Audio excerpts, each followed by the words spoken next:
Hi Ulrich here. So, spoilers for Strange New Worlds Season 4, but that last episode was certainly a thing. Fortunately, it literally was a dream, which thankfully counters all the absurdity, and there are actually some subtle clues that none of it is real. The first of which is, they're all f***ing puppets.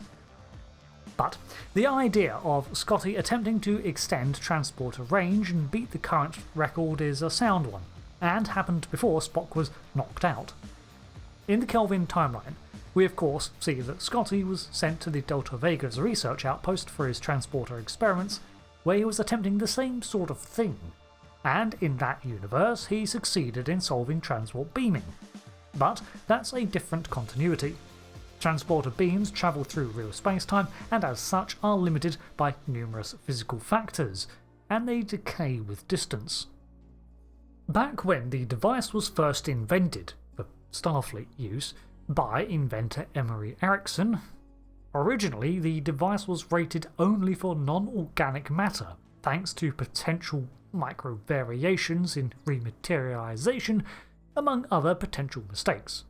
But with constant refinement and testing, the transporter was ready for standard use by 2151 and incorporated onto the NX prototype, the Enterprise.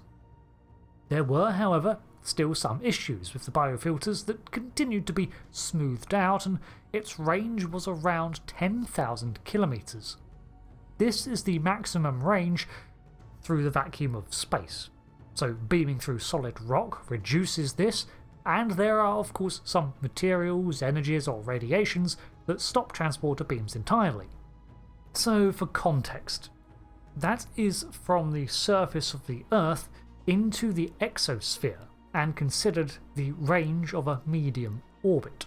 If you could beam unobstructed from place to place, that would be from England to the Philippines, or the US East Coast to Korea. Of course, that would not work without a relay point, as transporter beams generally travel in straight lines, although huge gravity distortions can affect them. Emery would follow up his creation of the transporter in 2139 with the first attempt at subquantum beaming. Unlike regular transporter beams, this would theoretically have no limits on the range and draw less power. However, he could not get this technology to work, and most of the test volunteers were lost in the attempt, including his son, with himself also suffering nerve damage, leaving him in a wheelchair. Editing Rick here. On re-watching Daedalus for this video, we do actually see Emery beam his test probe 40,000 kilometers. However, the very next scene, and in fact the later reveals, call into question the validity of these results, as Trip notes that nothing they've done with the transporter should have changed anything from its usual function, leading to the eventual fraudulent reveal of subquantum beaming. They never clarify if these results in particular are faked, so I'll leave that up in the air. Starfleet would continue to attempt various other transportation methods over the years, with the goal of extending the range of them, but they never materialised. We learn that the current record for the longest distance beamed is 25,000 kilometres in 2262, still within the range of a medium orbit, and while distances vary, this was far enough to cover beaming to most orbital structures that Starfleet operated. We learn from Strange New Worlds that Scotty has theoretically derived a method to extend the range up to 30,000 kilometres, but apparently this backfires during testing, rendering Spock unconscious in the accompanying shuttlecraft. Experimentation would continue, with introducing different effects to transporter beams to accomplish different results, one of which I'll touch on in a minute, but there was also continual refinement of the standard device. By the time of the next generation, around 100 years later, the transporters had a maximum safe range of 40,000 kilometres. While impressive, the Federation's transporter technology is not the best we've seen. The Voth can beam entire starships around. Dominion transporters have a maximum range of 3 light years, and the Travellers, as an organisation, have transporters that can cover 1,000 light years, though the Travellers probably do some mind shenanigans to pull this off because that's their whole thing. Yeah, another new development has been made though: subspace transporting. So subspace is what allows for faster than light effects in Star Trek. Communications are sent through it, warp bubbles interact with it, and so on. However, it does not follow the rules of regular spacetime, which is its strength and its weakness.